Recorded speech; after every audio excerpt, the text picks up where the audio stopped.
This is the gORE Club Podcast with Steve Vessel, Derek Sturgeon, and Deathmetal Dave.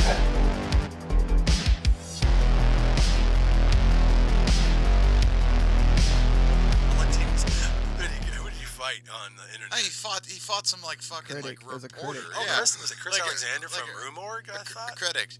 And like it was unfair because Uwe was like a fucking boxer. Like Yeah, the dude can fight, yeah, he can fight. Yeah. You better be able to fucking fight if you're pumping out trash like that.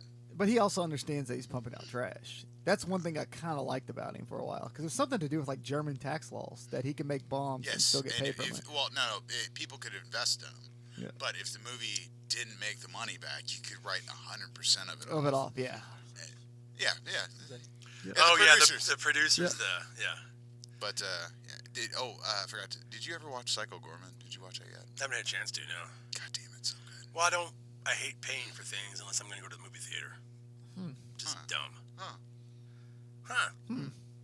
It's got a rap song at the end. Of course, that makes it even better. It does. That's how they got me. I was watching it and I'm like, this is just like watching a gORE movie. It's just Yeah, it's like if It's gORE so directed ridiculous. Power Rangers. Yeah. Yeah, well, that director is awesome, though. I liked his last movie. It was great. I like the special effects in Void. I don't like the movie though. Hmm. But I do think the kills and shit and the special effects are amazing. I just don't like the overall movie. A lot of people are hating on Psycho Gorman, so I don't know. oh, fuck those people. I don't think they knew what they were in for. Yeah, I Like, just if seen a If you lot of watched people. that trailer Wonderland or whatever? Yeah, if you watched that trailer and didn't know what you were in for, you weren't paying attention. Yeah.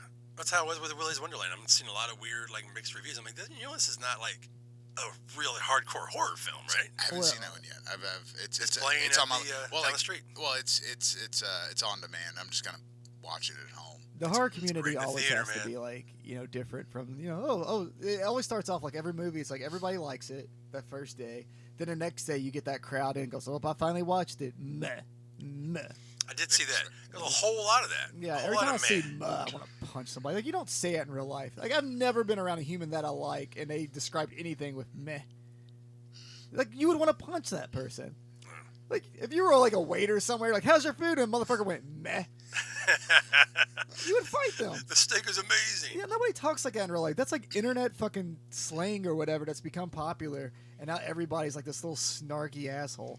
But they look like the comic book guy from the fucking Simpsons when you He's use turning that. into an old man. No, it's great. I hate Whereas- the word congrats. I fucking hate it. Yeah, there's certain Congrats. things that it's just lazy. It's lazy. Like, you can't like bash something and go with meh. Like, why don't you like it, motherfucker?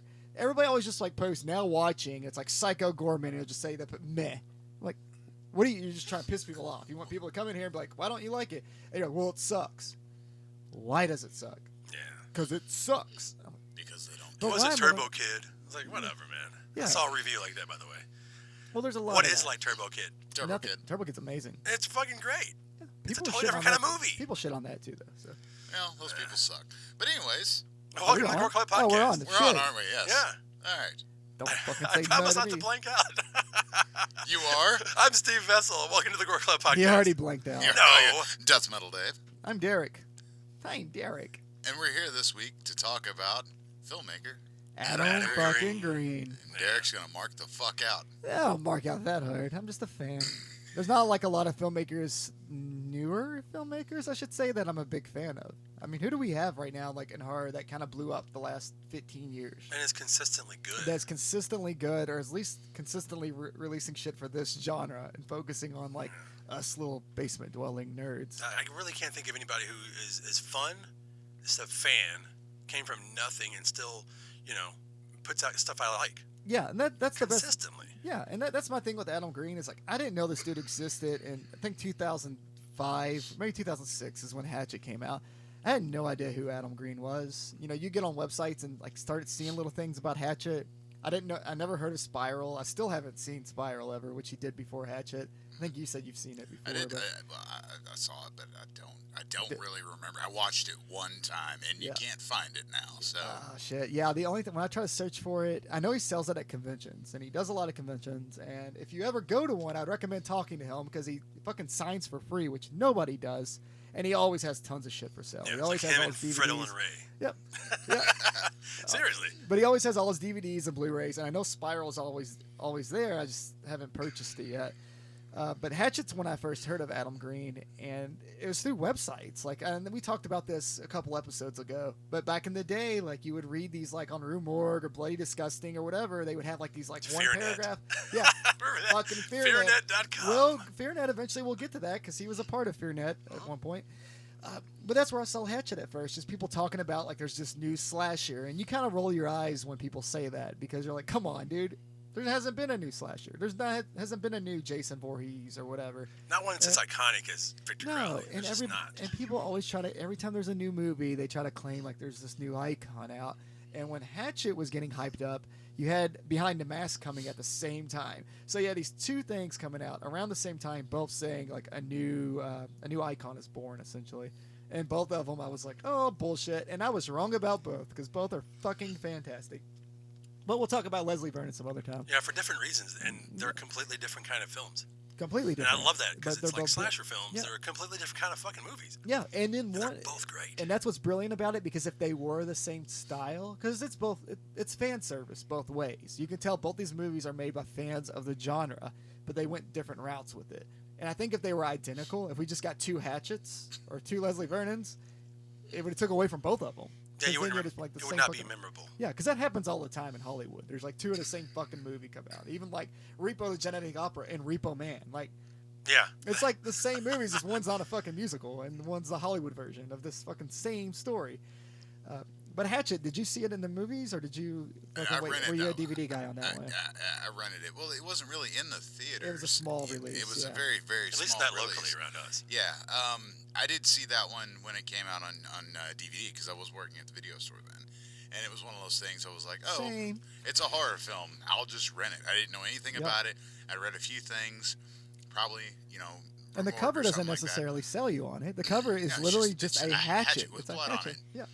And Which was perfect for the time. You had like Hostel with the Yeah, image. that was right. kind of a, Yeah. yeah, that was Saw had that, the that foot was or kind of whatever. the thing. But yeah, watching that movie. I mean, and this movie is arguably, like I said, his most popular one, his most popular series, and what he's known Yeah, for. definitely. But he had a lot of, when he was making the film, he got like Kane Hodder Yeah. to play Victor Crowley, the main killer, and this was after Kane Hodder had been released from the Friday the 13th series. He's not going to be in it anymore, and I he think felt, that helped actually hype this up because he was not happy about And not being fans, Jason Voorhees fans weren't anymore. happy. yeah. And, So then you give him another character Yep. to be like, oh fuck, I'm totally behind this before I even know what the hell's going on. Kane Hodder's a new slasher. I'm down. yeah, and Adam Green talks about when he met Kane Hodder and pitched it to him, and Kane was just all about it when he pitched it to him. But one of the funny stories he always tells is like he wanted to take his shit to have him sign, and they were like, you can't do that in a business meeting. You can't ask Kane to sign your Friday the 13th poster while you're doing this. I would have done it. Bring him tequila. He'll love you. But so the movie Hatchet. It starts off with the two men on the boat. You got Robert Englund. Robert Englund, and I can't even remember the other guy. Not as important as Robert Englund. It's Robert Englund, a guy that's playing his son, fishing together in a swamp, which I guess people do. I would have never thought that as someone that lives in Louisville, Gator Kentucky. I don't know. Gator Yeah. hunting. Is Yeah. that what they were doing? I can't Were they remember. gator hunting? I I thought mean, they were gator fishing. hunting. This is what they were doing. Yeah, and of course, that doesn't make sense. The whole thing doesn't make sense, but it doesn't matter because you're already invested in these characters. You see Robert Englund on the fucking big screen again. You're like, oh Yeah. shit, I'm in a slasher movie with a slasher with another slasher. Yeah, and it's one of those times. So for me, at that time, so if I did that now, if I've never seen Hatchet and I just watched it now, that may turn me off a little bit because it's such a trend in indie films now to hire whoever will work, whatever icon will work for a case of beer or a couple grand for a day to put them in your movie for 10 seconds and then use that to sell your film and then not do anything else. Which Adam Green doesn't do that. He still makes like good movies and gives all these horror icons a fucking job. He which does is what awesome. Rob Zombie tries to do.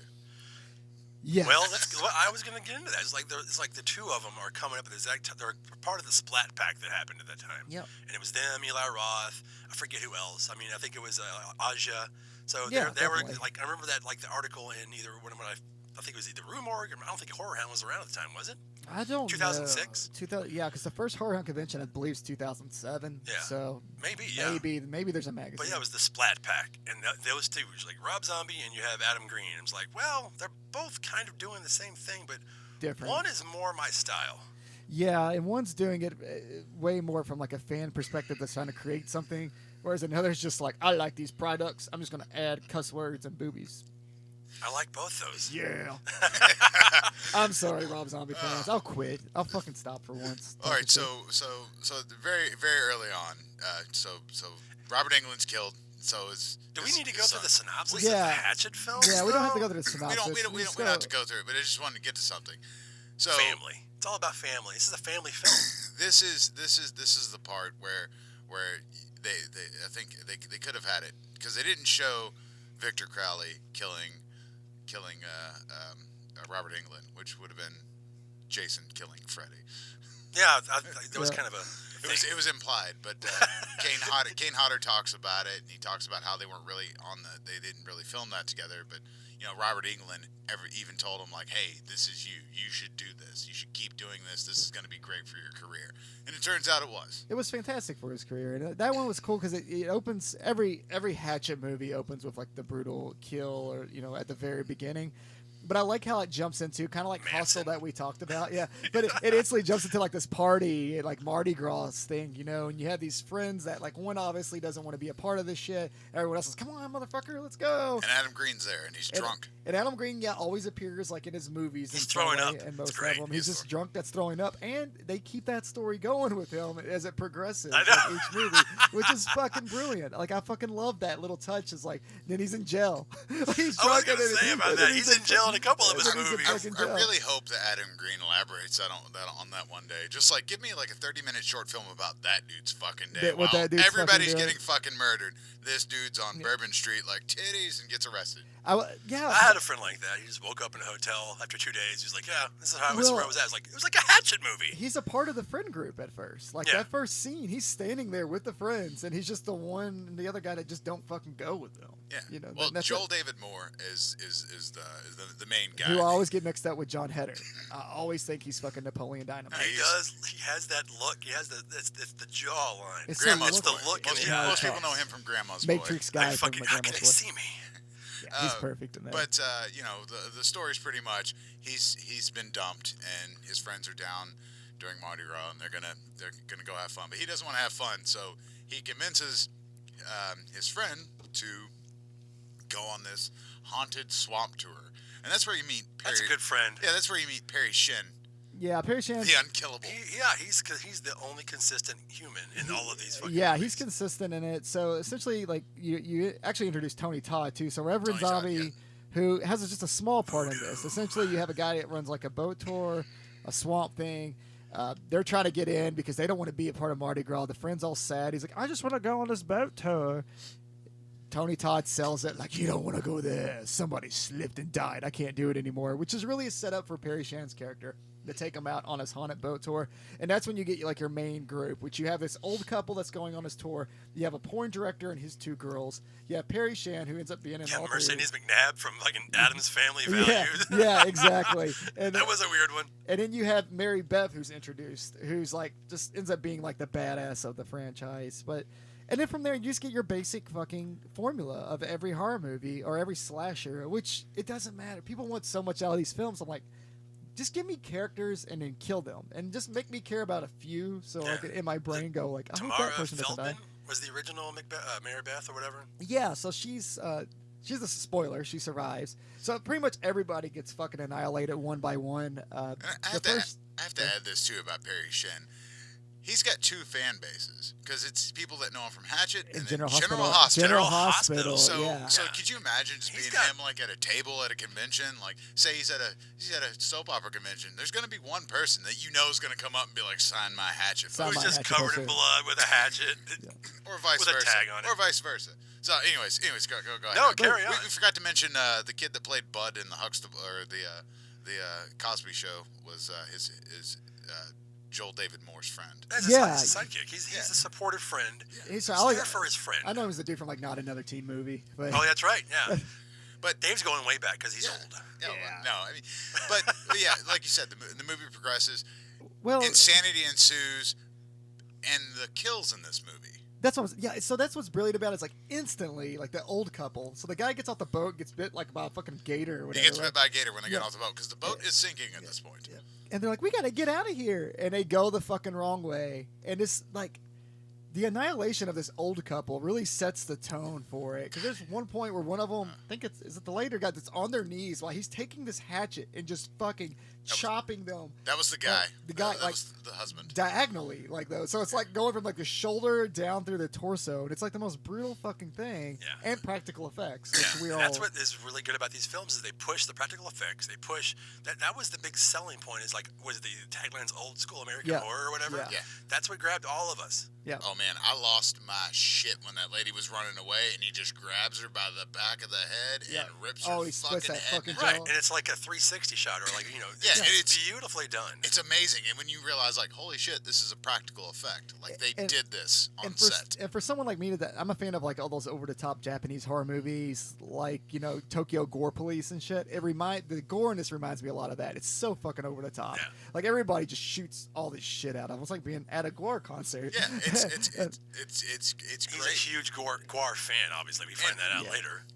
I didn't know that at the time, but I was like, this is like a GORE movie. This is like a GORE, it's like Alice in Wonderland. And the Manson song of this one fits. As much as I don't like Manson. I was going to say, that's what I meant. Like, we go right into a Manson song right after the first like, kill. This is the new shit, and they're doing the new slasher. I was like, that's fucking fitting. I don't know how much you had to pay to get that fucking song. We should probably tell about who Victor Crowley is, because Victor Crowley was... Well, it Perry depends what Shin movie tells you're us on. the story on the boat, and it's not really accurate. But Well, who cares? one other thing we got to mention is a guy that's when they first get on the boat, there's a guy drinking his own piss. So Perry Shin makes a joke about it. Karl 'cause Beekler. This guy's yelling. He's like, "Don't go in the swamp," because you got to have that guy in every single one. And Perry Shin makes a joke. Goes, "Don't listen to that guy. He drinks his own piss." And you're thinking like, "Oh, he's a con artist. He's just trying to get him shut the fuck up." And the next shot is this dude drinking his own piss. He's got like Which a medical that jug. comes back in that the comes second back, movie. which is a Comes full brilliant, circle. another running like kind of gag with it Yeah, all. I believe Karl Beekler did the effects for the first film. Oh, really? Okay. Yes. The effects are fucking batshit crazy, man. And for Yeah. me, like, I was just fanboying over like every little kill at that time. Yeah, you're teaming up Karl Beekler with Kane Hodder again from Part 7 of Friday the 13th. It's like, it's perfect. I'm a nerd. Let's do this. Yes.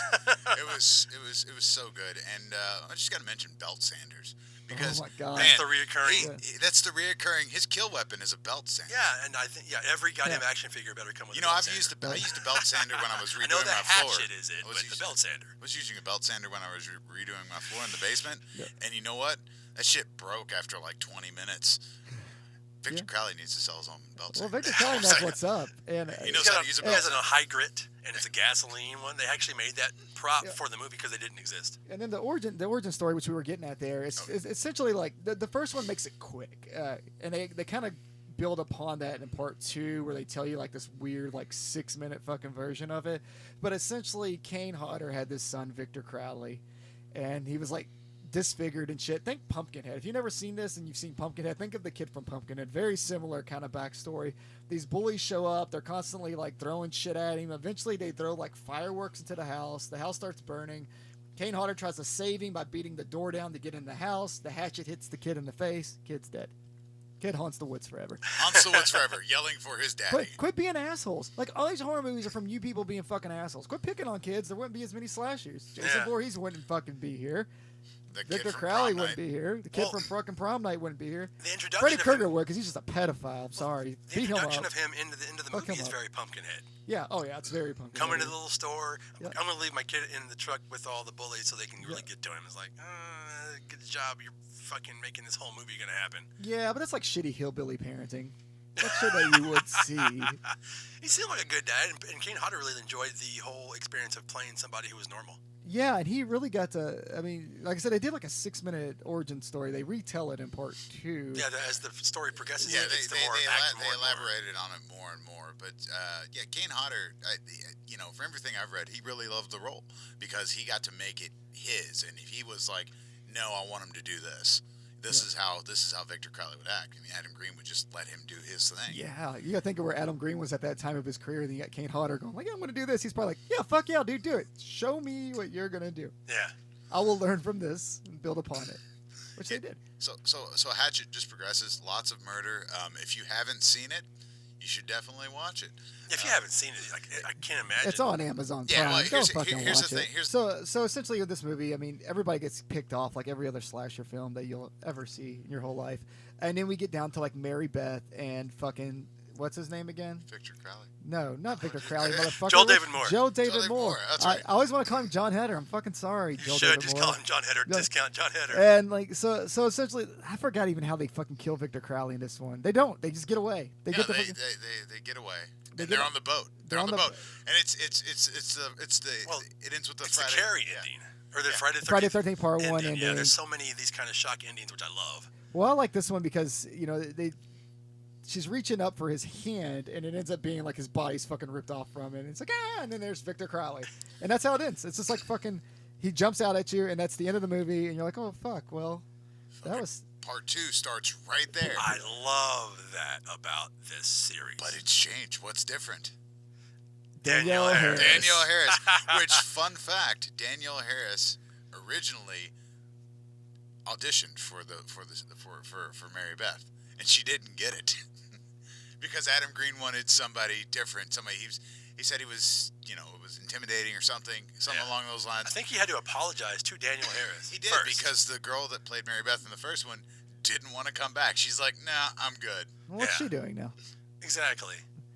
Not Hatchet. Not Hatchet. She was I mean, actually really good. She was one of my favorite characters and actors in the first film. I thought she did She's great. very likable. Well, yeah. It's nice to see a fresh face in the horror genre. I definitely feel like the group of people, as we progress, gets better.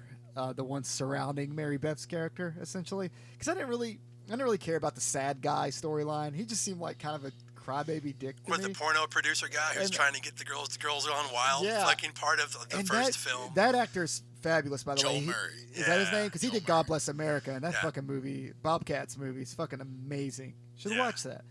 We should do an episode about Bobcat and just talk about depression for Yeah. fucking 2 hours. Danielle Harris jumps in. Shakes some glass. Well, and Danielle Harris she shows acts the up. entire movie with her right eyebrow, I believe. Yeah. It's awesome that her like her I first. love you, Danielle Harris, but goddamn. Oh, she loves that people's eyebrow. She's a big Rocky Maivia fan. Oh yeah. The first thing she has to do is like the piss guy from the first one. Carl Biegler. And it comes back. He Yeah. comes back He's to wearing it. He's the like, exact here, same drink clothes. this. Drink this, yeah. So she gets And in with the him. audience are like, no, because she keeps it to her mouth and just like, no, okay, no. And he ends up being as creepy as he looks. And he dies a very brutal death because intestines in movies, I don't know if they're really as long as movies make them out or as strong. I don't Maybe think. they are. What's I don't the think story they're- they can wrap around that circumference of the earth or some bullshit. Come on, Oh, man. I don't know. yeah. They're, They might make the There's a text. lot. There's a lot in there. Steve. Yeah. But He gets fucking that guy. annihilated. Well, that guy. We just went sci-fi. He was the one that was initially like, don't go in there. And then once he figures out, because he saves her, brings her back to his He cabin. wants the sex. He figures out what was going on. She's like, Victor Crowley. He's like, oh, you gotta go. You gotta get the fuck out. Yeah, he learns her last name. He's like, I wanted to have sex with Halloween 4 girl, but now I need to get the fuck out. yeah, you gotta get the fuck out of here. Yeah, so he kicks her out, and then fucking Victor Crowley kicks down his door, and he's like, I told her to leave. Yeah. I mean, I don't know how many times in your life, you have a girl over and you're like, what was your name? And you're like, fuck, I can't have you here. Too many times Never. to count. Never? That's Never. never happened? No, Shit. not yet. What's your last Sturgeon? name? Oh, God, you gotta go. You gotta go. You gotta go. I know that guy. We're related. He's gonna karate my fucking front door and get me. You gotta leave. This one, Tony Todd has a bigger role in. Well, yeah, so this is like really focused on Reverend Zombie. This is Tony Todd's movie in a way. It is. It's before like the Mary Beth character really fully takes over the franchise. Because when she gets back into town, they get this idea, instead of calling the police, we're going to gather a bunch of hunters. And Tony Todd's going to pay them to go on this like expedition to go kill Victor Crowley, essentially. And he's doing it because he's a selfish like bastard, essentially. Right. Like, he knows these people are fucked. He knows everyone's going to fucking die, but he cares about his business booming. I love his little showpiece. He shows up and he goes, "Ugh." They're all like, dude, come on, man. Put the matches away. We're gonna go do this from $5,000 a head or some shit. Yeah, well, and then like the hunters, which Lloyd Kaufman doesn't end up going with them, but Lloyd Kaufman's a part of this giant meeting. Yeah, it's a who's who of horror R.A., people. who's like from Leatherface 3. He's R.A. Leatherface from Malay, 3. yeah. Yeah. So Tom Holland. Tom Holland, Yeah. who plays her uncle, Mary Beth or Danielle Harris's uncle in this movie. This is really start AJ gathering. Bowen, I like, believe. AJ Harry Bowen's Shin. there. Perry, and then Harry Shen. Who had previously died, So but is now back. Yeah, This is so, his brother. so the best like running joke, and it's Perry Shen, who's like the host on the boat or whatever you want to call it, the tour guide in the first one, gets killed pretty much midway through the first one, just reappears in this one. He's like, yeah, that was my twin brother. And it's funny because they do mention that in the first one. It's not like they're just like throwing shit at a wall here. He mentions in the first one that I'm taking this route from my brother today. This is only my second time doing it. Yeah. So it's like they had all this shit set up for the long game. So that's cool because a lot of movies, it's just like you make shit up. It's almost like pro wrestling, like Monday Night Raw does every week. They're just like, well, that didn't fucking work. Let's just go do this. I appreciate that Adam had it figured out if it was going to work because he's a fan. He knows, like, Yeah. and he's probably sat in his basement jerking off to fucking Horror Hound going, if I make movies, I'm going to make 3 of them. Yeah, exactly. Maybe 4. Maybe 4. Maybe 4. If I'm successful, do that. hopefully I could get to 7 or 8. Yeah, Right. because you want to have that franchise. Who doesn't? And it's cool because like none of these hunters take this shit seriously. They're going back to the swamp. Danielle Harris is freaking the fuck out because she's like, I just watched everything that fucking happened. Why are we doing this? In You know? less than 24 hours. Yeah, less than 24 Also, hours Adam later. Green is in jail in this movie. And he's in jail. Yeah, he is. Yeah, He's been arrested. At this he's point. been arrested. We're done with Adam Green at this point. He's making a lot of mistakes in his life at Mardi Gras. We don't know what all he But, did yeah. besides being drunk in public, but maybe there's more to it. Maybe Who there's knows? more to it, and you can make a short film about it. It's Mardi Gras. Anything can happen. So this one progresses that they're hunting. They're trying to find. And They're trying to get this reward that Tony Todd's Reverend Zombie's offering them. And so we go on this like weird boat ride where we kind of get your introduction to all the characters, different personalities and stuff. AJ Bowen's just trying to bang his ex. That's with Yeah, him. he's trying not to. Wink, Trying wink. not to. Yeah, I can't think of the one character, the black dude, the big dude who I loved in that movie. He's fucking great. I can't think of the actor's name. figure it But he walks up to Tony Todd's character on the boat and he's like, voodoo. Oh, I love that scene. spooky. It's And Colton such a Dunn. good scene. That, Colton that, Dunn is amazing. that dude's fucking brilliant. in Yeah, that he's movie. He's actually on like an NBC show now, Really? Superstore. He's one of the few, like, in a horror movie, in horror history, like, slashers that I've been like, I don't want that guy to die. No. Like, I'm going to be genuinely upset when that dude fucking But dies. knowing how these movies go, Oh, His death is glorious. You knew he was fucked. Yeah, and he gets like the saw, right? It's him, It's the long chainsaw, and it goes Long through chainsaw. him and what's his the face? quiet fella. Yeah. Yeah, I there's think it's Tim Sullivan, isn't it? Tim Sullivan, Is who's it? a part of like Adam Green, yeah, I might be. friends and directors. He I brings in believe it's- so many of his like friends in these movies, dude. It's ridiculous. But they get like a giant saw shoved under their legs and could lifted be up. wrong. And Yeah, that's probably the best kill in that movie. I love it. And they only, I think they do take one of the kills from the first film and put it back in this film. But for the most part, I think it's the what is it? The bandsaw again. He brings up Yeah. the. And he uses definitely uses sander. the sander. That's it. Yeah, That's the his bandsaw. thing. He carries a whole table saw with him. Yeah, I mean, yeah, that's and we find out. I mean, really, we don't have to go word for word over this movie because you guys get it. You've probably seen Hatchet. If you haven't, like I said, just fucking go watch them. But yeah, it just progresses. 'Cause we're gonna to- ruin it. You find out that Uncle Tom Holland, was part of the group that killed Victor Crowley when he was young. And the whole thing is if he's killed, and this is what Tony Todd was up to the whole time, and why he wanted Mary Beth to come back to the woods and bring her uncle, was that if Tom Holland is killed by Victor Crowley, then that ends the curse. That's the curse. Is It's he's the bloodline. he's the last one surviving it. So we get this big scene where Tony Todd pretty much lets Tom Holland get fucking killed. Yeah, he locks him and Artie Yeah, Layoff, and is Derek Mears is not in this one, is he? No, He's that's the in next one. Yeah, he shows up. But R.A. When Kane he's- Hodder told a fun story about that. Their fight is brutal. During Yeah. during their fight, he tore his muscles in his arm. His bicep? He or tore his like, bicep Holy while shit. during that scene, but they just kept going. And Well, yeah, that's he's a badass. And R.A. dies in that might be my favorite kill, where his head just literally gets split right down the middle. Not a decapitation. His head is split Yeah. right down the fucking middle. Adam- Just kind of slides. Adam Green said he wanted to do what he didn't get to see in American History X. He'd Okay. never heard of a curb stomp before until that film. Oh, so when yeah. he made that Oh, scene, yeah, he that's- wanted it to be what he didn't It get to just see in American History slides. X. He got the It's- ultimate curb stomp on a table. It's so fucking brutal. It's brilliant, and the special effect is beautiful. How his head spins. Just the slide, and he has that. There's a scene. Oh, it's the movie we're gonna get to later, Digging Up Tomorrow, when he has Ari's head in the background. And Oh, I must when have he's totally talking missed about it. that. Yeah, so if you look at his shelf, you can see like the half of his head Yeah. there. A lot of these movies do sort of He- overlap. He kills like Well, it's every like horror his icon. universe. Yeah, and then he kills. And then, well, anyway, Well, the shirt that Joel's wearing in the first film is in all of his movies. all of the movies. He's Yeah, the shirt itself, or the smiley face is in the background on, and like Yeah. digging up the marrow. It's all in there. it makes It's a great. return in part 3 for obvious reasons. Yeah. So anyway, like perfect timing though, because Tom Holland gets fucking murdered, and then Daniel Harris is like, "That's not my real uncle. My real uncle died of leukemia. I call him my uncle." And then as soon as like it's like pro wrestling again, perfect timing. Victor Crowley just appears like that. Like it's like, "Oh, that's my spot. Hit my music. I'm coming out." Coming out. I'm just a sexy boy. But Victor Crowley comes out and beats the living fuck out of Tony Todd. He skins him. He rips him out of his own fucking Yeah, it's skin. the most comic book cartoon shit I've ever seen. It's gross as Predator Part fuck. 2. But it's awesome. It's like Predator and Hellraiser together for Tony Todd's death. That's a great death. And it's one of those like just going back a little bit. I went to the movies to see this one. So when it was released, it was Wow, a because limited, that Yeah. lasted a week So, yeah. in the theater. it was a limited release. There's a whole story behind this thing. Newport, Kentucky had it. Like that theater's on Newport on the Levee. So it's like if you're in Louisville, Cincinnati, it's almost a 2-hour drive. But I was like, I want to fucking see this movie. And when fucking Reverend Zombie gets killed, everybody went fucking nuts for that. Like that was the scene that like really the audience like popped for. Yeah.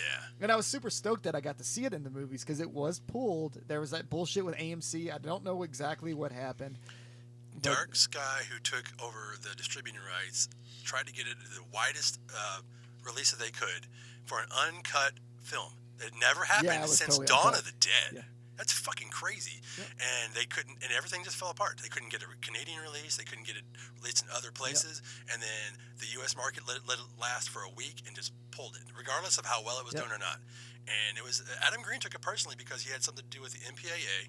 He had to go to war with them, and he was like, "I'm not cutting my movie." They're like, "Well, then we're going to put restrictions on it." And it's like, and he's always felt like a marked man ever since that. Yeah, I remember an interview with him where he talks about how like these Hollywood movies can put in the most like brutal, gory, awful shit, and the MPAA is like, okay, that's rated R, but he's like, you do like a decapitation in an indie film and it's NC-17. Right. And Even, it's kind of even it's when like it's a double so standard. over the top. I mean, you can get away with like real life violence, and I hate to go back to Hannibal, but like No. look at Holy fucking Hannibal fuck. on TV. Right. And look what they get away with, but what Adam Green couldn't get away with. I mean, it was in It's the, a it was in the double theater standard. for one weekend, like Yeah. less than a weekend. And it's so over the top, you can't put any kind of emotional value to it. Like, oh, this really hurt me. It's like, No, it's I'm cartoony. ripping people's heads in half, and it's like pretty almost like bunny music in the background. Yeah. What are you talking about? Show me where you were hurt by Alexander. Right. Yeah, and the other thing is he doesn't do like what a lot of horror movies do. He doesn't do like a lot of like unnecessary violence against women and shit like that. There's none of those awkward scenes like that. I mean, Right. women get killed, but there's nothing like that's. You know what other horror films do, or like Absolutely. And there's like big Hollywood movies that do this shit, and they're like, that's rated R. But this one has a guy getting his head cut off, or his head kicked across the table. That's bad. I've seen Schwarzenegger movies more violent than most films out there. Right. Look at the last 10 minutes of Commando.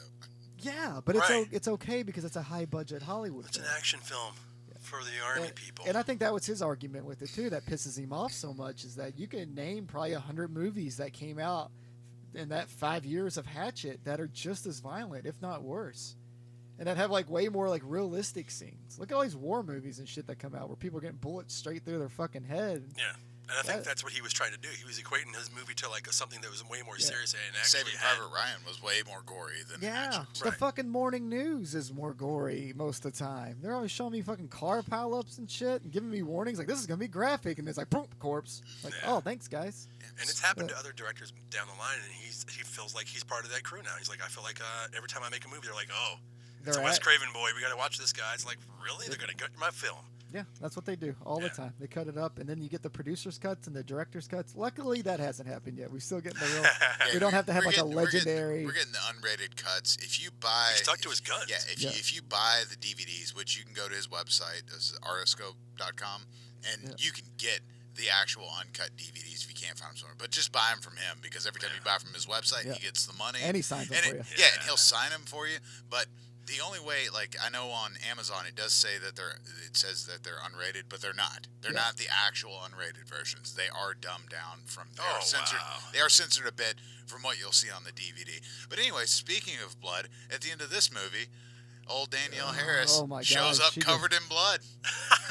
Yeah, she fucking goes batty at the end there. Yeah, She she- really fucks him up. She's just, it's just the sound of punching mush. Ugh. It's like what you want to see in slasher films when they get to the final person. You're like, that dude's fucking dead. It Yeah. sounds like she's punching a bowl of mayonnaise. Right. Well, she It's- annihilates him and then walks away. Yeah, No, she and then blows and his it head comes off back too, and then and- takes yeah. his fucking scalp. Yeah. Yeah, and then she walks back to town, and that's where the That next actually, one- the movie ends. Yeah, it ends there, and then the next one she gets back to town, goes straight to the fucking police. It starts right as the Yeah. last film ended. And Yeah. I love that.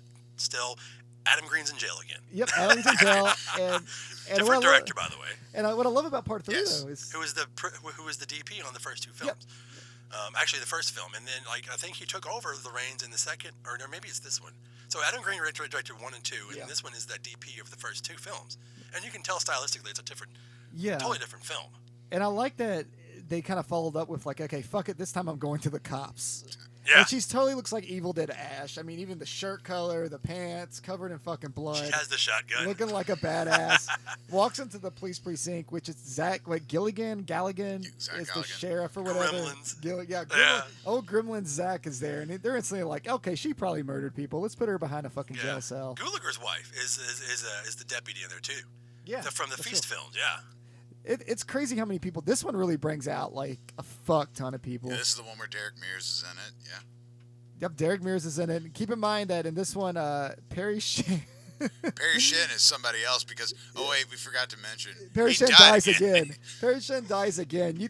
So in part 2, they kind of make you feel like he's going to survive this one. They're not going to kill that motherfucker twice. They killed that motherfucker twice. They did, and they bring him back. They bring him back. He's like Victor Crowley. He's the Victor Crowley of the Victor Crowley movies. So this one's a little bit different because she's arrested, and they're like, Okay, first there's the gORE theme song, guys. That's We're what- skipping over some of the best shit. So all yeah, right? the best thing, yeah. So Genocide.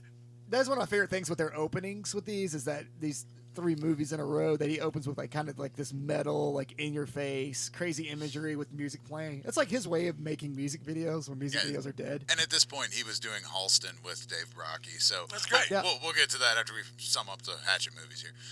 But this one's probably this is not my favorite, but I love the cast in this one. I love that they bring in Caroline Williams, who's She's a fucking She's such a fucking piece of shit. I love aggressive it. like bitch the whole movie. I and wish they would have called her the best. Stretch.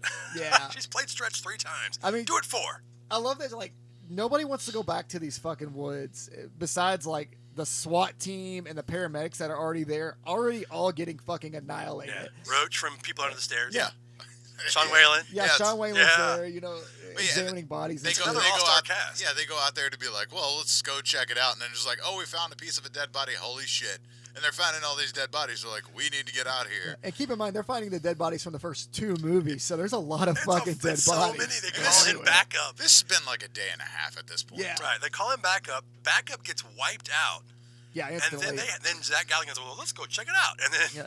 and then they're trying to leave, and then fucking Derek Mears shows up. It's like, Yeah. nobody's leaving. Well, Nobody's yeah, leaving. and Daniel Not Harris, singing the blues. Mary Beth, is supposed to be stuck behind a jail cell, but Caroline Williams just shows up and she's like, "You gotta let her out. We're going back to those woods. You gotta go take responsibility because you gotta go."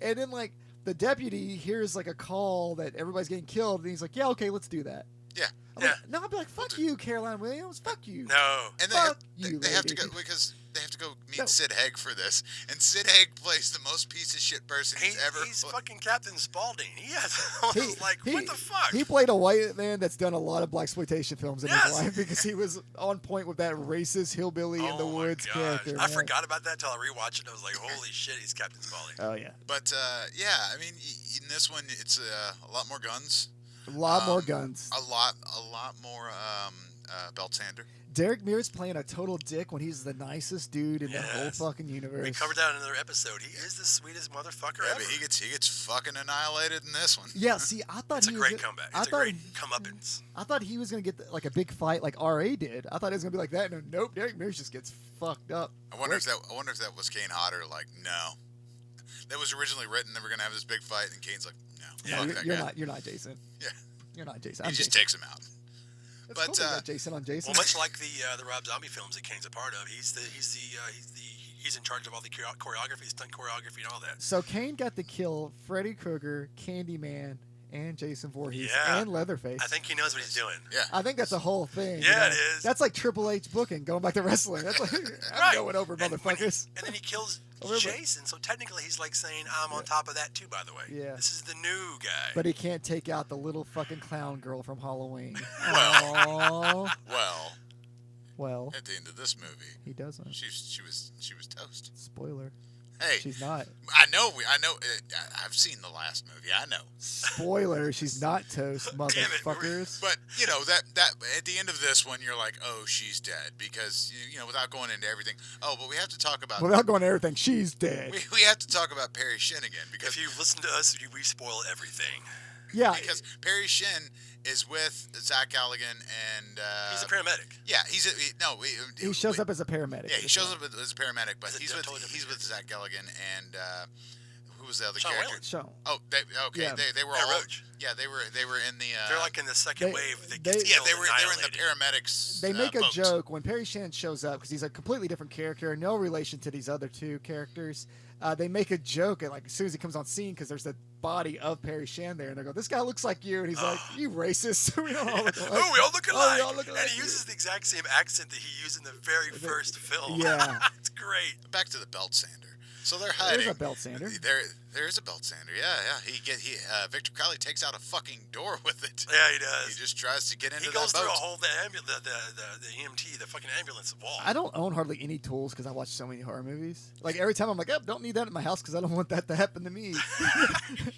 I'll get depressed and sand myself. Yeah. Fuck it. I know me. But I I really know me. enjoy that scene because he gets a hole through the wall and then he rips somebody, kills somebody. Kill somebody dies. It was Zach Galligan there. Yeah, he kills Zach Galligan. Yeah. Pulls him through the hole. Well, Okay, Dave. Pulls an arm. No, wait. He pulls somebody's arm off. Ah, shit, I don't remember. he fucking I love knows. this.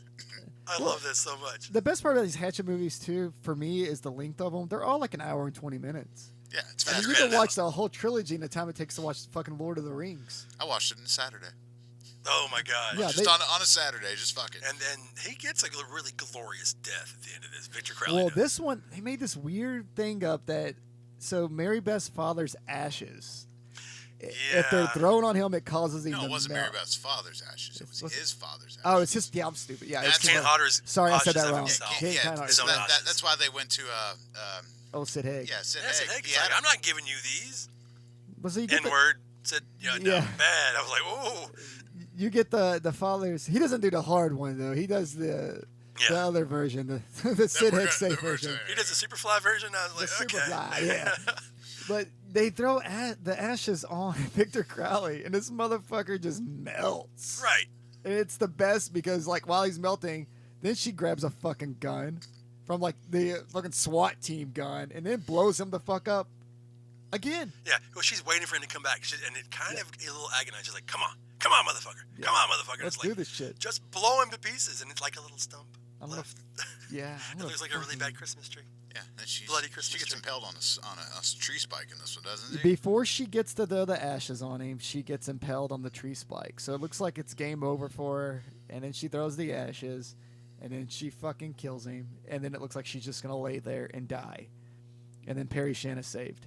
Yeah. Perry Shannon's Perry course. Shan finally, after 3 fucking movies, he lives. survives, and that's what goes right into Victor Crowley. But this time it's not all the same weekend. Victor Crowley, you have to talk about that though, how it was made. That movie was made completely in secrecy. Yep. Nobody knew about it. Adam Green was doing. I think he was showing the first Hatchet movie. It was like an anniversary or something. Yep, and then they premiered it. And he's just like, "Oh yeah, I've got the surprise for you." And he showed the trailer for Victor Crowley. So all the actors. I think he actually showed Victor Crowley.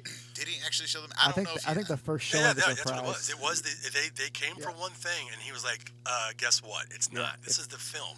And I was surprised because I heard about it, and I was like, I didn't think that Kane Hodder would. I know it's weird. I didn't think that Kane Hodder was going to come back for this one, which is strange because Kane Hodder said that making Part 3 was the hardest thing he'd ever done in film.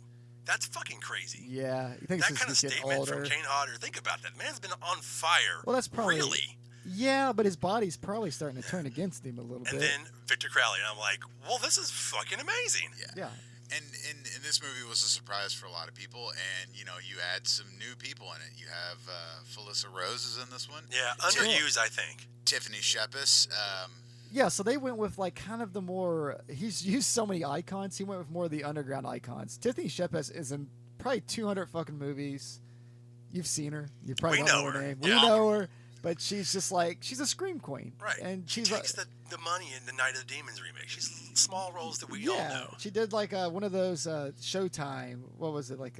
What was those Showtime shows called? I can't fucking remember. That was like 1 hour horror. Masters of Horror. She's in Nightmare Man. That's the one she's. Yeah, I mean we've seen her in other films, but the masses would know her. Very small roles. Very small roles. She just kind of pops up here and there. And who knows Felicia Rose besides us and the people who are listening to Yeah, this podcast? Sleepaway Camp fans. And and this one is just so that we don't get like the crazy opening in this one. So you don't get like the metal music and all that shit in this one. You get like this couple, this gross, obnoxious, snotty fucking couple gets murdered at the beginning, and you get a Tyler Mane cameo. Tyler Mane's in it, yeah. Tyler Mane, so you get to kill Michael Myers. Yeah, there you go. I know. Check It's him the off the crown fucking jewel. list. Yeah. So he takes out Tyler Mane, and then he kills like this couple that just got engaged, which is a super gross scene because when he proposes to her, this girl just starts like snot and makeup starts running everywhere. And then she tries to kiss him, and it's like the snottiest. Like, it's funny because like we're talking about people getting decapitated, and we're like, that's fine. But I'm like, oh, there's snot on her face. It's fucking gross. It's so over the top. It's great. It's so over. Yeah, it's very trauma-like, actually, just how over the top and gross it is. But then we go right into this talk show called like Windy Something, which is obviously a shot at all the daytime television, like snobby ass shows with these women just going like, actually, girls, this is how shit works. And she has Perry Shankum on there, and he's like, he's promoting his book. He's promoting his book, I Survivor, which I mentioned in the last episode or 2 episodes ago. It's an actual book. They released a fucking book. Which you can also buy off Which you Adam can buy Green's off Adam Green's website or at your local bookstore. Plug. That makes these murders, these 3 movies, seem like a real thing. It's written out like it's like a documentary style piece, like bio thing, or of Perry Shan's character and what he survived. But now he's on his talk show to discuss it, and everyone's like, we think you murdered those people. That's the whole thing. We definitely think you murdered them. Yeah. Sounds like you're making that up. From there, that's when we get Felissa Rose's introduction. Yeah, she is his She's a agent. PR person. He's Yeah. a PR agent. PR agent. PR agent. And so this one is about there's a group of people, they want to make a Victor Crowley movie. That's Group A, yes. That's I Group love A. it. And they're going to go meet Perry Shin at his book signing. The best part about it is the girl comes up, she's like, will you sign my tits? And he's like, oh, yeah. This guy just walks up. He's like, sign my dick. And if you saw it in the movies or the unrated one, Yeah, it's he just bulldog fucking on whips the out table. his dick. He's like, sign my dick. Sign my dick, man. And Which probably really happened to Adam Green. I just feel like Oh, that's sure. probably something that really happened it's to him. just funny because he shows the drastic how he reacted. The girl's like, sign my tits. He's like, oh yeah, sure. And then the guy was like, come on, man, why don't you sign my dick? What do you don't like gay people or something? Like he makes some reference like that, but then Felissa Rose comes over and just fucking shuts it down, like swats his dick away. Yeah, and then they cancel the signing before the fanboys get to go up and ask him to be in their movie. And it was kind of a interesting thing with the signing because you had the sign my tits, sign my dick, but you also had the people that love him and the people that were like trying to crucify him, saying he's a murderer and shit there. So I'm like, that's interesting because that's probably what would happen to somebody. That's probably like what an OJ book signing looks like. Oh, Lord. Not anymore. I think that's what they were going with at that time. But yeah, so what happens is Group A, the filmmaking crew, decides they want to go to the swamp because they want to get some footage for their trailer. And then Group B, which is Perry Shan's group, it's his ex, who's that talk show host, wants to take him back to the swamp and talk to him there. Felissa Rose talks him into it because she tells him he's going to get paid like $1 million. $1 million, to do it. that's right. Which Would you is go back for $1 million? total. Okay. Total horseshit. So you're Total introduced bullshit. to I this. would have believed it. I totally believed it. And once again, this movie's like an hour and 13 minutes, so it moves like really fucking fast. They're instantly on a plane to go to the swamp. That's where you're introduced to Tiffany Sheepes's character. Felissa Rose is on the plane just pill popping like a motherfucker, which is probably a little bit like real life. And Oh, then, she's such a sweetheart. I love Felissa. I love her. I just like making jokes about fucking everybody. Then you We're had all trash. Yeah, the guy from the Practical and Jokers. Practical is Jokers is on Yeah. there, who turns out to be like a big Adam Green fan. I guess they're buddies from all this shit now. And he showed Victor Crowley on the Impractical Jokers cruise thing, which is kind of weird. I don't know if there's a lot of crossover there. Probably not. Probably not. He's trying to expose him to new people. Probably just enough to show the movie. On Yeah, the but boat. Group A and Group B sort of collide because Group A plays a fucking ancient incantation over the fucking over their fucking phone. So they're doing a swamp tour, It's a bad idea. and there's a guy that wants to be an actor, but now he's just like a tour host, and he's a great character. I can't think of his name, but he looks like the neighbor from Married with Children. What the fuck is that dude? Which guy? The guy that's the swamp tour guy. Oh, And this one. that's David Sheridan. David That's Sheridan. Dewey. That's Dewey from Scary Movie. Is it really? Yeah. Same guy. Yeah, he and Felicia Rose are doing all kinds of like appearances together. Oh man, I hate his gimmick though. I hate how he goes around in that character, Doofy or whatever. Yeah. Is that what you mean? Yeah. He's also in Wolf Cop, which I love that movie. Yeah, I just hate that he goes around doing that character all the time. I'm like, just fucking let it die, man. Just be yourself. But man. Laura Ortiz, who is also In Holliston. He's in Halston. She was in Halston, but she was actually in the first Hatchet movie. When they watched the Girls Oh, Gone the Wild. video, yeah, she's on the Girls Gone Wild. Yeah, Wild she's tape, got she's little in bit it. parts in so many of his things. Yeah.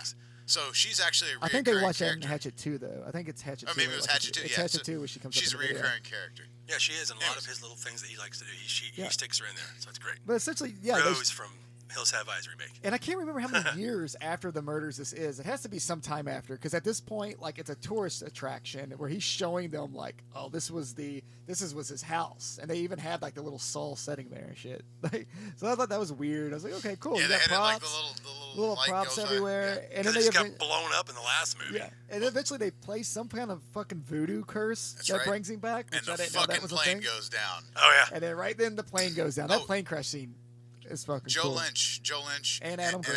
are the pilots. Yeah. And Joe Beating Lynch somebody. does the horrible pilot thing. Yeah. If you don't know who Joe Lynch is, he is one of the most prolific filmmakers of this crew of friends of Adam Green. He's done so many things besides working with Adam Green and helping him along with the shows and the movies and all their side projects. He's fucking amazing, and so it's great to see him, in an acting role besides what I've seen him like with Holliston or whatever. But yeah. And this one was just a lot of fun because you have everyone questioning Perry Shan's character, saying he's a murderer and shit. Up until like the moment this plane goes down, he's still being accused of being like a murderer. Everyone died. Like half the plane crew dies instantly. So that was another weird thing because you're like, how are these people going to get killed? And it's like, nope. One guy gets like sucked out the fucking window. Another girl gets buried. Tiffany Sheepbest gets buried under a seat where she's just drowning. She's just drowning the whole time, which is very dramatic for this movie. It's just like, oh, this one's sad because you find out she's pregnant. She's too. pregnant. I They put this know. little love story Double in. kill body count. What the fuck? Yeah, it's fucked up because you Two know for she's not going to live. Tiffany they're Sheepbest always- never lives. He's always up in the body count if you watch these movies and you know what he's trying to do. It's like I think in part 3 he like tripled it. Yeah, and it gets more graphic. I mean, this one, I think the main kill that people took away from that and talk about is that Melissa Melissa Rose Rose. We know we're going Running there. away. She's fucking pilled up and ready to peeled go. up and ready to go, and she takes a cell phone Call. up the Yeah. cooch. Yeah, it that goes out well, the mouth. It was her arm Yeah. holding the phone, goes up through her and out of her mouth. And fun fact, It's the best kill in the movie in my opinion. it is. It's the most memorable one. But Adam Green always slips his friend's name into all of his movies. Now I can't remember the name. Damn it, Dave. But the guy's name and picture is on that phone. Oh my god. So he actually put the guy's real picture in the movie. And he told a story about it once. He told him, why did you do that? Why are you doing this to That's me? fucking great. So that's a fun little tidbit. But Yeah. the thing is this movie is just as fun. But there's so much to it. You just have to see. If And you it's haven't more seen of a it, comedy. yeah. Joe Bob did a episode about it this last Yeah. season on the last drive on. And Adam Green comes on there. So, if you want to watch the Hatchet movies, because we've got to move on to some of his other stuff, just buy them from his website. He will sign them. They're great. They're worth owning. It's a good Saturday. yeah. Yeah, And I got to see that one at the movies too, Oh, which is really wow. cool. I went to Full Moon Nashville, and it's where Adam Green showed it when he was doing the whole tour thing. Because this is one he toured with. He toured with Victor Crowley, did a bunch of conventions, and showed it at different theaters. And it was really cool. After 'cause- what he went through from part 3, I'm sure he was like, fuck this road yeah. show. Yeah, We're doing it. Full Moon was super small that year, so I got to talk quite a bit with Adam at that time. But we went to this place owned by Ben Dixon. He has a tattoo shop and a movie theater, and a haunt. It's all connected. It's just one big, huge like warehouse building. So you got to go through the haunt, and then got to go see Victor Crowley. It's fucking awesome. That's amazing. And I got to see it with like Kane Hodder was there, Adam Green was there, so it was a really cool experience. And you got to see it with people that like gave a fuck about this movie. So everybody was like clapping and popping. Yeah, you it's the audience you want to see your fucking movie. Where do you want to go from here? He's got a huge. Well, let's go to his next big feature film. I mean, like I said, Spiral, and we got Grace, but Frozen. Frozen people love. And we're not talking about the Disney movie, which is great. Because that's the one I rewatched. Fuck. Oh, shit. It's great because Frozen was right trending. Frozen was trending not too long, like a couple weeks ago. Was it? And I bet people were like, "What the fuck?" They're like, "Dude, Frozen's on Hulu, not the Frozen you're thinking about." But this movie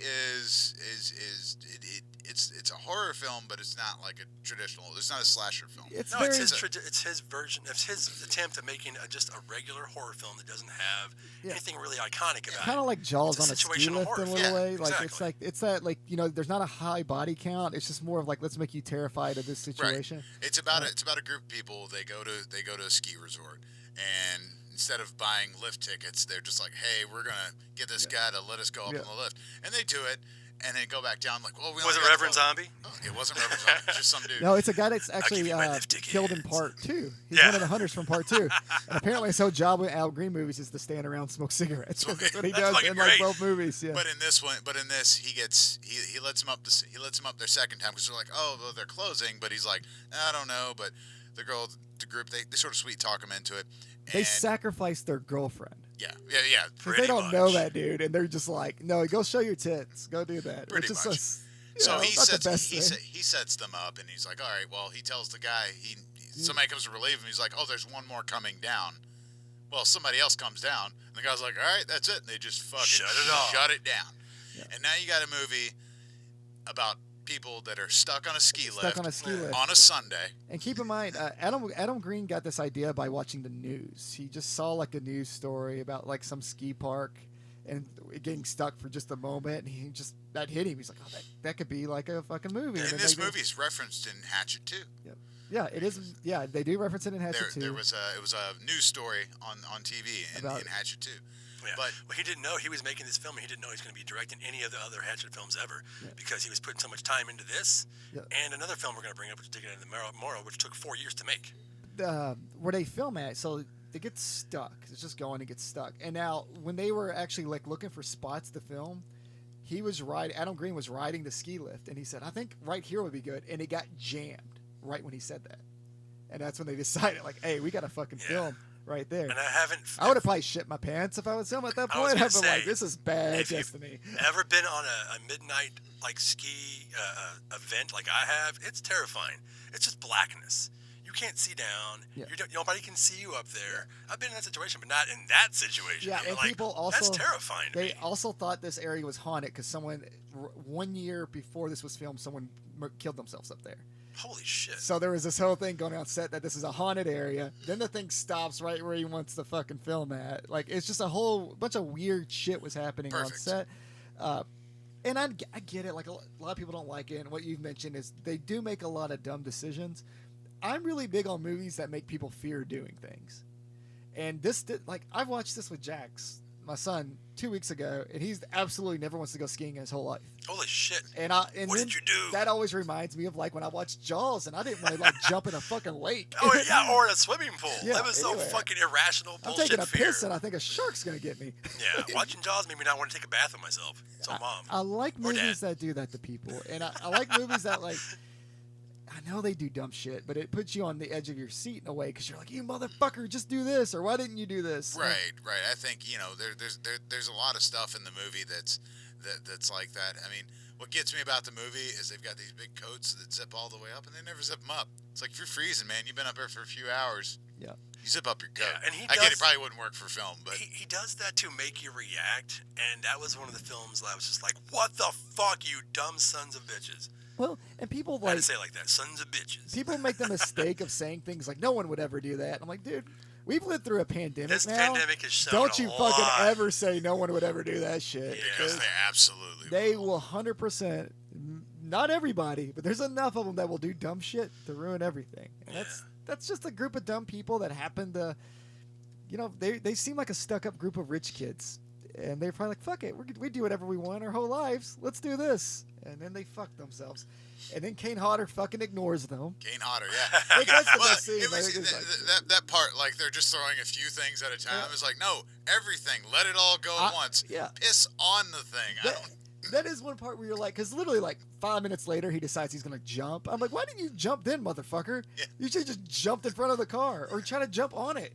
You got Yeah. that snowboard? I mean, I'm talking all kinds of shit that I wouldn't do, but fuck it. I would just die, but fuck it. We're done. Like, as soon as that's stuck, it could be stuck for like 2 minutes. I'm like, we're fucking dead. We're dead. We're I'm dead. gonna This eat is you it. now. This is it. But Yeah. it's a different kind of movie. If you haven't seen it, we're not going to go into spoiling that one because It it was would take a while. But it's really, that one was really good. Yeah. I I did liked enjoy it that that he one. was trying to do something different from what you would expect Adam Green. Oh, you put his name on there. It's like, oh, it's going to be another this kind of movie. He's like, no, this is completely different kind of film. Completely. It's not a slasher. It's Yeah. it's very slow paced, kind of. They try to make you care a little more about the characters and their relationships. The one dude, I'm not going to spoil it too much, but there's a scene. A lot of this movie involves fucking wolves too. A lot of wolves are hanging around the ski lounge. Well, they're hungry. But he didn't want to use a stunt double. The one dude's like, I'm going to fucking do this. And that I didn't know that one. apparently there was one moment where one of the wolves started to get it like a little out of hand, and like the wrangler had to come fucking get him. And this dude still did the scenes though. And once again, I would have been like, I'm just going to die. Yeah.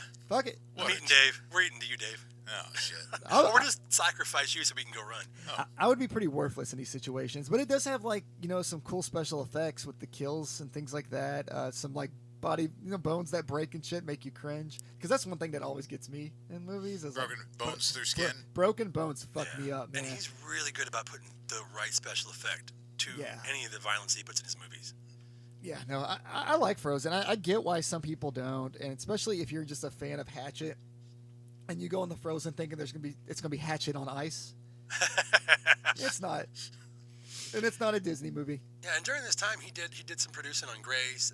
He was part of the Chillerama anthology film. That's a drive-in, which I really enjoyed. Yeah, All of that. You get werebears, you get giant cum, Yeah. you get and Frankenstein. Godzilla's my favorite story. Yeah, Godzilla. Like, it's just a weird fucking movie. I didn't appreciate it too much when I first saw it, and now it's like one of my favorites that I always go back to. Yeah. Because it is like really over the top, and you got to be in a certain mood to watch like how fucking crazy a lot of this is. The werebear shit apparently caused all kinds of controversy, and they actually had like a musical, but it got shut down, and all this weird shit. eBay took their soundtrack off, like Yeah. all kinds of. They said fucking- it should be in the pornographic section. Why? Well, because the actor in that scene, in that he's the star of that one short, is actually a pornographic actor at the time. Well, actually, I think he'd stopped doing porn, and now he's back into it. He has a whole website and Everyone everything. does porn, Yeah, I mean, especially during this OnlyFans.com, during Joe this Club. pandemic. Come on, send me your OnlyFans links. So other movies, Digging Up the Marrow. I said Morrow earlier because I'm thinking of Vic Morrow, but yeah, Digging Up the Marrow. Yeah. That's like a nerdgasm. This is your favorite, right? Of the Adam Green films, it really is. It's Ray Wise comes back. Yeah, we love Ray Wise, and he has a story where he thinks that there are monsters that live under the ground, and the world is connected through tunnels, and that's how these monsters move. So he contacts Adam Green, the actual Adam Green. He's playing himself. Exactly. Yeah. And he convinces him because he's like, I've never gone to anybody else to my store. They won't, nobody knows this, and it's all a lie. Yeah. So they get out there and they want to do it. This movie took like 4 years to make in little bits and parts, and that's the most fascinating thing about it. It's more of a nerd gasm for me, as I said, because it's not necessarily the movie's fantastic. There's a lot of pandering to the horror convention crowd in it too. Totally. Because you got so Adam Green's character is originally setting out to make a documentary about horror art, like the artist in the horror industry. So it's always like it starts with like, oh shit, I lost my train of thought. Sorry guys. No, it starts with him interviewing all these guys that do like art and shit that we see at every fucking convention. Yeah. And then of course it has that quote from Odorous, which is like really sad because he's like, Yeah. I'm gonna live a monster, and when I'm dead, I'm gonna be a monster. Or And whatever. that was It's his like- last. and it's his last last. appearance on film. Yeah, so it's like a weird quote that's just there. It's But, but he decided to leave it in because he's just like, well, that's fine. well, yeah, and he had he had to leave in his ex-wife, and all kinds of shit happened Yeah. to him during this time, which sucks, man. But He was going through some he shit, was man. going through the fucking ringer while putting together a fucking great movie starring Ray Wise, who wasn't in a great movie before this because he was in Swamp Thing. But Oh, Swamp Thing, He was- RoboCop, Dead End, Chillerama. I know, he's in tons of great shit. I mean, I'm a Twin Peaks fanboy. I can't fucking this touch this it. is another movie that you can find. I'm pretty sure it's streaming on It's Prime everywhere, or something. yeah. But it's without going too far into it, because that's a lot to explain in this movie, but the effects are really cool. It's a the fantastic monsters show. look cool. It's got a good vibe to it. It's creepy. I know we're running low on time, but Well, I love mockumentaries, anyways. right. Yeah, and if you haven't seen it, I don't want to spoil it because the last 15 minutes are pretty wild. Just keep in mind, like, Ray Wise is preaching that these monsters really exist. Everybody's questioning it. No one believes it, and everyone thinks it's a hoax. And then the last 15 minutes, kind of all the truth comes out. But the most unrealistic thing about this movie is there's a scene at a convention where it's Mick Garris, He just walks up. Tom Holland, and Adam Green all talking, and not one person interrupts that conversation. Yeah, that one nerd goes, I'll be right back. Dude, that conversation would not be able to happen on a convention floor. Every nerd in the fucking world would be like, can I get a picture of all three of you right now? Can I do that? Come on, just right now. Can we do that? Can we do that? This I picture? would. And then Yeah. also everyone would just be staring, waiting for their turn, hoping someone makes eye contact with them. Like, I don't know why you guys do that. If you go to conventions, quit fucking doing that. Every time I see a celeb out in the I wild, want to go pee. every person's just like, "Did you see who that is? That's Kane Hodder. That's Kane Hodder." I'm like, "Yeah, I know. He's on the fucking flyer for the show. He has to take a shit." I might know who he is. Yeah. Did you think he just stays behind this table forever? Like, they're like, "This is the time to meet him." I'm like, I'm pretty sure the time to meet him would have been when he was like behind that table doing meet and greets. Yeah. But that's like so. Like, that was the thing that took me out of the element of that movie. Unless though. they're at a party, leave them fucking alone. Yeah, Like, exactly. when they're in their personal time. Well, they try to be weird either Yeah. way. But during this time, I mean, like I said, I don't want to ruin this movie. It's really good. You may fucking hate it if you're not into like these weird found footage documentary style movies, but it's one of my favorite Adam Green films. And then he did Holliston. Yeah, I was going to say, let's end this episode on Holliston. We got to talk about it. It's a sitcom. Yeah, It's so a sitcom with Adam Green and Joel Lynch, starring those two guys. yeah, so Adam Green and Joe Lynch, they do a podcast together called The Movie Crypt, which is still around. It's fantastic. It's better than what we do. You guys should totally listen to it. Absolutely. But now they have this show called Holliston, which ran on FearNet, which doesn't exist any longer. It ran for 2 seasons, maybe 21, 22 episodes. 17 episodes, 2 seasons. 17 episodes and a Christmas special. Christmas special. Yeah. It's brilliant. It's just a horror sitcom starring Joe Lynch, Adam Green, and Odorous. Everyone is their name. Everyone's named Dee Snider. Yeah. Laura Ortiz is in it. Laura Ortiz. Yeah. You have Corey English, and like I said, Dee Snider is Lance Rocket. Lance Oh, Rocket. I love He is that. their boss at On their a public job. access television show. He's amazing in it. And then Odorous is his Imaginary friend that lives in his closet and gives him pep talks. Yeah, I know. Yeah, and finally, the show's been a little bit resurrected. I think it's on Shudder now, It is right? on Shudder. So, And here's the thing, FearNet technically still owns it, and Adam Green has been Adam Green has been harping about trying to get somebody to make another season. So if you have Shudder and you watch it and you like it, send something to Shudder. yeah. Tell them, hey, I I can't like believe this. they haven't picked it up. Well, they've got it on there, and I've watched it myself on there. And it's a great show. It's fun. It's Super over the top. It's over the top. Well, it's slightly based on the true story of him when he worked on like commercials for TNT.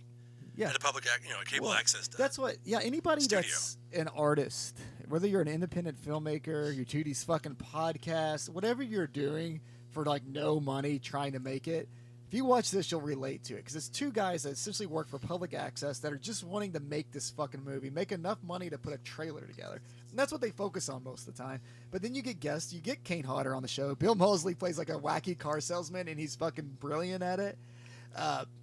Candyman, Tony Todd shows up. he shows Tony up Todd. and he shows up as Tony Todd and sleeps on the couch for like a Sleeps month. on the couch On and the like on the couch. smokes fucking crack on their couch, invites all his friends over. But it's fun in that way. If you're familiar with any of these characters or wanted to see some of these guys like Tony Todd or Kane Hodder do something different, it's a fucking blast. And it's only like I said, 19 or 20 episodes or whatever.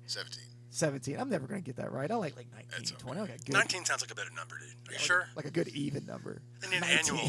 But either way, Somebody's yelling right now. it's a fun show. And like I said, I'm a huge gORE fan, obviously. But so that's why I had drawn to it originally. It was like cool, Odorous. Dee Snider does Closet. so great on the Dee show. Snider Man. is amazing. There's an episode where Dee Snider's like illegitimate son shows up. It looks just like Dee Snider, and it's just constant conversations about like Striper and fucking Winger. It's like, oh, I know you're my son now. You like Kip Winger. And he's very ambiguous with the guys too. It's just like, is he hitting on me? I don't know. Yeah, it's like a running joke, and that's kind of taking a shot at like 80s metal in general or glam rock, because every like redneck is, are you gay? Why you wear makeup? So it's always just like taking a shot at that whole thing of just, because you hear that. I used to hear that when I would dye my hair. I've literally had like hillbillies be like, "Are you in a band or are you gay?" I'm like, "Those are my only two options." Right, and they're constantly trying to figure out what he likes. Do you like women? Do you like men? It was just like when Rob Halford came out, and I had to explain to Donnie. It was just like, what do you think he meant when he was talking about painkiller and ram it down? Right. Yeah. And like, who gives a shit? But it is always like a running, thing, a gag, especially with those glam rockers and shit. Yeah. And Rob Halford was just pretty much like, they're like, that guy, he looks so tough. I'm like, he wears a lot of leather. I mean, so do I. But yeah. Wait a second. We're all like leather daddies. It's great. I don't care. am a total fucking leather daddy. I don't give a fuck. That, Embrace it. That's a majority of Adam Green and what we love about There's just so much.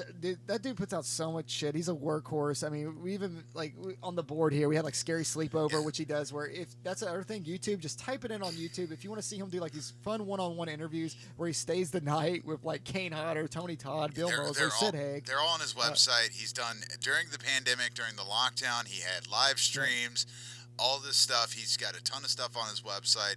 He's got a dog named Ari that he does a marathon. They do a for 24-hour podcast, which we would die trying to do 24 hours straight. No. I mean, we do these shows. For those that don't know, we record 2 at a time, which is usually 3 hours. I couldn't imagine doing 21 more hours of this, and they do it every time. No sleep. I'd need like a teleprompter. Just injecting caffeine and taking pisses and shits whenever they can. With Scary Sleepover, I recommend looking up the Dee Snider episode because you can see how much Dee Snider meant to Adam Green, how much it motivated him. And sometimes, like, when you meet your heroes, it works out, which is kind of rare. You always hear the worst stories. So that's a really cool story because he, met Dee as a fan, told him about his movie, and Dee actually kind of stayed in contact with him before he was anybody. And, they made it again together, pretty much. Yeah, and he met him when he was still, loading his own gear. Well, yeah. Sister wasn't a big thing at the time. Yeah, so it's awesome, man. If you just go back and listen to that Scary Sleepover, which will probably lead to the other ones that aren't as emotional, but that's a good one. And then check out their podcast. They got Movie Crypt, which sits way better than what we do, more informational, less bad humor. They just had their 400th episode, I think. They've been around fucking forever. So check that shit out. So that I would ask what your favorite Adam Green movie, but it's gonna be it's your Hatchet. No, I like Digging Up the Marrow. Oh. Yeah. Yeah, there you go. See, he says Digging Up the Marrow. For me, it's Hatchet. For me, it's all of them. Yeah, it was just one movie anyway. It all runs together. I like all of them. As I've said before, Hatchet 3 is my least favorite, but I still love it. So it's just like asking me what my favorite Star Wars is. I know somebody's like, "How dare you compare those things?" Oh, fuck you! I love Hatchet. It's great. We all have Solo. What? No. Well, let's get us out of here, Dave. Let's get the fuck out of here. All right. You can find us on Anchor FM, Breaker, Google Podcast, Overcast. Genocide. That too, I guess. Genocide. Pocket Cast, Genocide Radio Podcast. Public, Spotify, Apple Podcast, Castbox. We have no new listeners, but we've got a lot of people listening to us all over the place. So thank you very much.